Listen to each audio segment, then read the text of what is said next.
प्रधानमंत्री और भाजपा के वरिष्ठ नेता नरेंद्र मोदी ने कहा, एनडीए सरकार ने देश की प्रमुख समस्याओं का स्थायी समाधान करने का प्रयास किया है।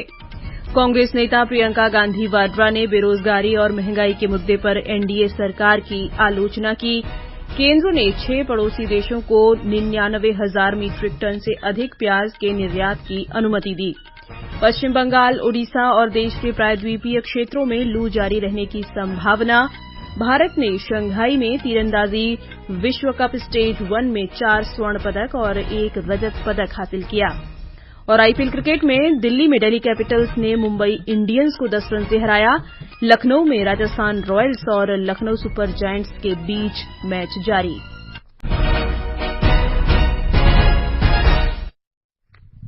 समाचार संध्या के साथ मैं जागृति शर्मा। लोकसभा चुनाव के शेष 5 चरणों के लिए प्रचार अभियान जोरों पर है।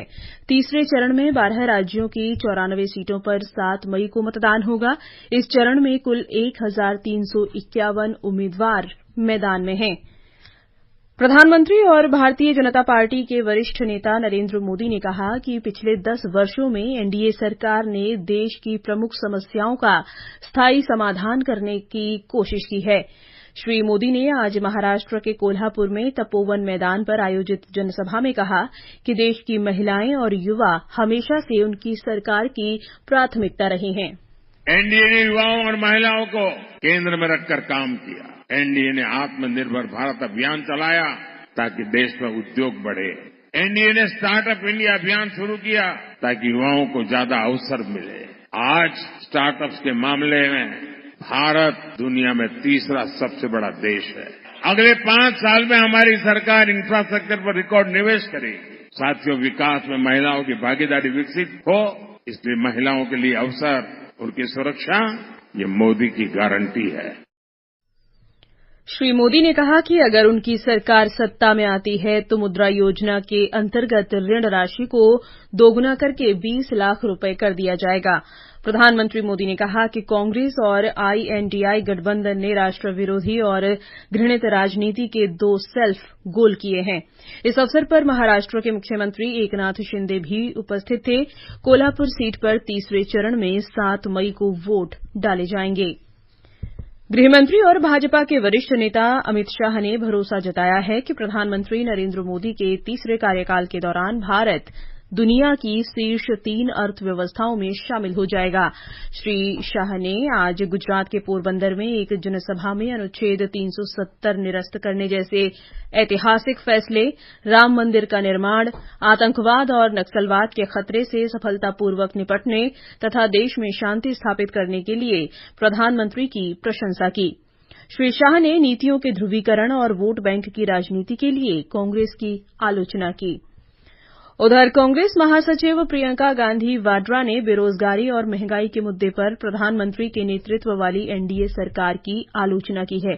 उन्होंने आज महाराष्ट्र के लातूर जिले में एक चुनावी रैली में कहा कि केंद्र सरकार में 30 लाख पद खाली पड़े हैं, जबकि 70 करोड़ लोग बेरोजगार हैं। आज देश में सबसे ज्यादा बेरोजगारी है। 45 सालों में इतनी बेरोजगारी नहीं रही जितनी आज है। 70 करोड़ लोग नौजवान बेरोजगार हैं और इस बीच केंद्र में 30 लाख पद खाली पड़े हैं जो पिछले 10 सालों से नरेंद्र मोदी जी की सरकार ने भरे नहीं है। आपके जीवन में तरक्की नहीं आई। पिछले 10 सालों में मुश्किलें बढ़ी हैं, समस्याएं बढ़ी हैं। सिर्फ बेरोजगारी नहीं, महंगाई हद से ज्यादा बढ़ गई है। श्रीमती वाड्रा ने कहा कि उनकी पार्टी के सत्ता में आने पर कृषि उपकरणों पर लगाया गया माल और सेवा कर हटा दिया जाएगा। उन्होंने आरोप लगाया कि केंद्र सरकार अमीरों के ऋण तो माफ करती है, लेकिन किसानों के ऋण माफ नहीं कर पाती। कांग्रेस अध्यक्ष मल्लिकार्जुन खड़गे ने आश्वासन दिया है कि अगर कांग्रेस पार्टी सत्ता में आती है तो महिलाओं को 1 लाख रुपए नकद और केंद्र सरकार की नौकरियों में 50% आरक्षण दिया जाएगा। असम के बरपेटा जिले में आज एक रैली में उन्होंने कहा कि कांग्रेस पार्टी युवाओं को प्रशिक्षण के लिए 1 लाख रुपए देगी, साथ ही 30 लाख नौकरियां भी दी जाएंगी। दिल्ली में लोकसभा चुनाव को लेकर आम आदमी पार्टी ने आज पूर्वी दिल्ली से जेल का जवाब वोट से अभियान की शुरूआत की। मुख्यमंत्री अरविंद केजरीवाल की पत्नी सुनीता केजरीवाल ने पूर्वी दिल्ली के कल्याणपुरी क्षेत्र में रोड शो किया। इस दौरान उन्होंने जनता से पार्टी की जीत का आशीर्वाद मांगा। लोक निर्णय 2024 आम चुनावों पर विशेष कार्यक्रम हर शाम 7 बजे से और पुनः प्रसारण रात 9:30 बजे से आकाशवाणी गोल्ड पर। चुनावी गतिविधियों की खबर, देश के हर अंचल पर नजर, विशेषज्ञों की राय और विश्लेषण। दुनिया के सबसे बड़े लोकतंत्र के चुनावी पर्व में सुनिए लोक प्रसारक के साथ लोक निर्णय 2024। वाईएसआर कांग्रेस के अध्यक्ष और आंध्र प्रदेश के मुख्यमंत्री वाईएस जगन मोहन रेड्डी ने आज तादेपल्ली के पार्टी कार्यालय में लोकसभा चुनाव के लिए पार्टी का घोषणा पत्र जारी किया। इस अवसर पर उन्होंने कहा कि उनकी सरकार ने 2019 के चुनाव घोषणा पत्र में जो वायदे किए थे उनमें से 99% पूरे हो गए हैं। श्री रेड्डी ने कहा कि महिलाओं की सहायता राशि मौजूदा 75,000 से बढ़ाकर 1.5 लाख कर दी जाएगी। बुजुर्गों की पेंशन राशि में भी 2 चरणों में 3,000 से बढ़ाकर 3,500 रूपये किए जाएंगे। मुख्यमंत्री ने कहा कि वे 17 मेडिकल कॉलेज, 10 मछली पालन बंदरगाह, एक्वा विश्वविद्यालय, कानून विश्वविद्यालय, जनजातीय विश्वविद्यालय और भोगपुरम हवाई अड्डे सहित पोलावरम परियोजना पूरी करेंगे। तेलंगाना की सभी 17 लोकसभा सीटों के लिए 625 उम्मीदवारों के नामांकन पत्रों की जांच में कुल 1060 सेट वैध पाए गए। निर्वाचन आयोग की रिपोर्ट के अनुसार जांच के बाद 268 उम्मीदवारों के नामांकन खारिज किए गए। आदिलाबाद में सबसे कम 13 और मेडक में सबसे अधिक 53 उम्मीदवारों ने पर्चे भरे हैं। भारतीय जनता पार्टी ने लोकसभा चुनाव के लिए महाराष्ट्र में उत्तर मध्य मुंबई सीट से वरिष्ठ अधिवक्ता उज्जवल निकम को अपना उम्मीदवार बनाया है। इस सीट से पूनम महाजन भाजपा की वर्तमान सांसद हैं। भारतीय जनता पार्टी ने ओडिशा विधानसभा चुनाव के लिए भी आज 8 उम्मीदवारों की सूची जारी की है।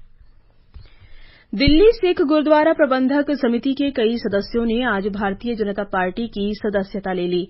इस अवसर पर भाजपा अध्यक्ष जगत प्रकाश नड्डा ने कहा कि प्रधानमंत्री नरेंद्र मोदी ने सिख समुदाय की बेहतरी के लिए काम किया है। उन्होंने कहा कि देश पर हुए हमलों का समुचित जवाब देने में सिख समुदाय का काफी योगदान है। लोकसभा चुनाव के तीसरे चरण में उत्तर प्रदेश की 10 सीटों पर मतदान होगा। इन सीटों के लिए नामांकन प्रक्रिया समाप्त हो गई है। इनमें से मैनपुरी सीट भी काफी महत्वपूर्ण है। एक रिपोर्ट। मैनपुरी लोकसभा क्षेत्र में कुल 5 विधानसभाएं आती हैं। इनमें मैनपुरी, भोगांव, किसनी, करहल और जसवंत नगर शामिल हैं। यहां कुल 17,87,147 मतदाता 7 मई को 8 प्रत्याशियों के भाग्य का फैसला करेंगे। इसमें 9,34,094 पुरुष मतदाता, 7,79,084 महिला मतदाता और 25 थर्ड जेंडर मतदाता हैं। मैनपुरी लोकसभा क्षेत्र मुलायम सिंह यादव की राजनीतिक कर्मभूमि रहा है। मैनपुरी लोकसभा सीट पर 1996 से समाजवादी पार्टी का कब्जा है। 2019 के लोकसभा चुनाव में सपा प्रत्याशी के रूप में मुलायम सिंह यादव ने भाजपा के उम्मीदवार प्रेम सिंह शाक्या को हराया था। 2022 में मुलायम सिंह के निधन के बाद हुए उपचुनाव में उनकी पुत्रवधू डिंपल यादव ने भाजपा प्रत्याशी रघुराज सिंह शाक्या को 2,88,000 वोटों के बड़े अंतर से हराकर जीत हासिल की थी। इस बार भी सपा ने डिंपल यादव को ही प्रत्याशी बनाया है। वहीं भाजपा ने मैनपुरी सदर से विधायक और प्रदेश सरकार में मंत्री जयवीर सिंह को टिकट देकर मुकाबले को रोचक बना दिया है। वहीं बहुजन समाज पार्टी ने नामांकन के अंतिम समय में पूर्व घोषित प्रत्याशी डॉक्टर गुलशन देव शाक्या का टिकट काटकर शिव प्रसाद यादव को प्रत्याशी बनाया है। ओम अवस्थी, आकाशवाणी समाचार, लखनऊ। उत्तर प्रदेश में विभिन्न राजनीतिक पार्टियों के मुख्य प्रचारक और वरिष्ठ नेता विभिन्न निर्वाचन क्षेत्रों में अपने अपने उम्मीदवारों के समर्थन में चुनावी जनसभाएं और रोड शो कर रहे हैं। मुख्यमंत्री और भाजपा के वरिष्ठ नेता योगी आदित्यनाथ ने आज हाथरस, फिरोजाबाद और औरैया में पार्टी उम्मीदवारों के समर्थन में जनसभाएं की। समाजवादी पार्टी के राष्ट्रीय अध्यक्ष और कन्नौज लोकसभा सीट के उम्मीदवार अखिलेश यादव ने कानपुर देहात में एक चुनावी रैली को संबोधित किया और कन्नौज में एक रोड शो किया। ये समाचार आकाशवाणी से प्रसारित किए जा रहे हैं। ताजा समाचार जानने के लिए आप हमारे Twitter handle @AIR News Hindi को फॉलो कर सकते हैं। Dear voters, elections are here. Download your voter helpline app from the Play Store or Apple Store and make sure your name is there in the electoral list. Voter Helpline app also helps in voter registration, search in electoral roll, information on the candidates, election results, complaint and information on EVM and election process. चुनाव का पर्व, देश का गर्व।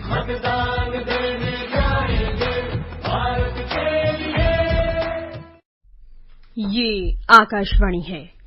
केंद्र सरकार ने बांग्लादेश, संयुक्त अरब अमीरात, भूटान, बहरीन, मॉरिशस और श्रीलंका को 99,000 मीट्रिक टन से अधिक प्याज के निर्यात की अनुमति दे दी है। सरकार ने पश्चिम एशिया और कुछ यूरोपीय देशों के लिए विशेष रूप से उगाए गए 2,000 मीट्रिक टन सफेद प्याज के निर्यात की भी अनुमति दी है। मौसम विभाग ने अगले 5 दिनों में देश के पूर्वी और दक्षिणी हिस्सों में तेज लू जारी रहने की संभावना व्यक्त की है। पश्चिम बंगाल के गांगे और उप हिमालयी क्षेत्रों और ओडिशा के कुछ हिस्सों में भीषण गर्मी पड़ने की आशंका है। बिहार, झारखंड, कर्नाटक, तमिलनाडु, केरल और तटीय आंध्र प्रदेश में भी लू चलने का अनुमान है। ये समाचार हमारी वेबसाइट newsonair.gov.in/hindi और हमारे mobile app news on AIR पर भी उपलब्ध हैं। शंघाई में चल रहे तीरंदाजी विश्व कप में भारत की ज्योति सुरेखा वेनम, अदिति गोपीचंद स्वामी और प्रणीत कौर ने महिलाओं के फाइनल मुकाबले में इटली को हराकर स्वर्ण पदक हासिल किया। ज्योति सुरेखा वेनम और अभिषेक वर्मा की जोड़ी ने मिक्स्ड टीम गोल्ड फाइनल में एस्टोनिया को हराकर स्वर्ण पदक जीता। टीम स्पर्धाओं के बाद ज्योति सुरेखा वेनम ने दिन का अपना तीसरा पदक हासिल किया। अभिषेक वर्मा, प्रियांश और प्रथमेश फुगे की पुरुषों की टीम ने नीदरलैंड्स को फाइनल में हराकर स्वर्ण पदक जीता। भारत के प्रियांश ने रजत पदक जीता। आईपीएल क्रिकेट में लखनऊ में राजस्थान रॉयल्स और लखनऊ सुपर जायंट्स के बीच मैच खेला जा रहा है। ताजा समाचार मिलने तक लखनऊ सुपर जायंट्स ने 16 ओवर में 4 विकेट पर 153 रन बना लिए हैं। इससे पहले आज दिन में दिल्ली कैपिटल्स ने मुंबई इंडियंस को 10 रन से हरा दिया। उत्तराखंड सरकार ने राज्य के जंगल में आग की बढ़ती घटनाओं से निपटने के लिए वन विभाग के अधिकारियों और कर्मचारियों की छुट्टियां रद्द कर दी हैं। मुख्यमंत्री पुष्कर सिंह धामी ने आज हल्द्वानी में जंगल में लगी आग की रोकथाम के लिए ठोस कदम उठाने पर जोर देते हुए सरकार की प्रतिबद्धता व्यक्त की। श्री धामी ने नैनीताल जिले के जंगल में लगी आग के बाद स्थिति की समीक्षा करने के लिए आज हवाई सर्वेक्षण किया। उन्होंने आश्वासन दिया कि इसके लिए जिम्मेदार व्यक्तियों के खिलाफ कड़ी कार्रवाई की जाएगी। अंत में मुख्य समाचार एक बार फिर। प्रधानमंत्री और भाजपा के वरिष्ठ नेता नरेंद्र मोदी ने कहा, एनडीए सरकार ने देश की प्रमुख समस्याओं का स्थायी समाधान करने का प्रयास किया है। कांग्रेस नेता प्रियंका गांधी वाड्रा ने बेरोजगारी और महंगाई के मुद्दे पर एनडीए सरकार की आलोचना की। केंद्र ने 6 पड़ोसी देशों को 99,000 मीट्रिक टन से अधिक प्याज के निर्यात की अनुमति दी। पश्चिम बंगाल, ओडिशा और देश के प्रायद्वीपीय क्षेत्रों में लू जारी रहने की संभावना। भारत ने शंघाई में तीरंदाजी विश्व कप स्टेज 1 में 4 स्वर्ण पदक और 1 रजत पदक हासिल किया। और आईपीएल क्रिकेट में दिल्ली में दिल्ली कैपिटल्स ने मुंबई इंडियंस को 10 रन से हराया। इसके साथ ही समाचार संध्या का ये अंक समाप्त हुआ। नमस्कार।